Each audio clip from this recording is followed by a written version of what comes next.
দেখো তো বাঁধাকপিগুলো কেমন হয়েছে। এই যে বাঁধাকপিগুলো হয়েছে এটা কিন্তু আমাদের স্কুলে।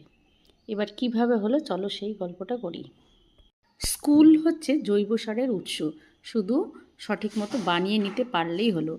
ডিমের খোলা, রসুন পেঁয়াজের খোসা, এক কথায় কিচেন ওয়েস্ট, এবং এই যে ছাই, যেটা প্রতিনিয়ত স্কুলে জমা হতে থাকে এবং স্কুল পরিষ্কারের জন্য এগুলো আগুন দিয়ে ছাইটা তৈরি হয়ে যায়। এই ছাই আর এখানে পাতা পচা সার, সেটা কিভাবে একটা গর্ত করে এটা পাতাগুলো এখানে জমিয়ে জল দিয়ে, এটা মাঝে মাঝে জল দিতে হবে এবং মাস ছয়েকের মতো কিন্তু এটা সার হয়ে যাবে। এই সারই আমরা এই বাঁধাকপি যখন এগুলো লাগাই তখন এই জমিটাতে সমস্ত কিছু দেওয়া হয়েছিল।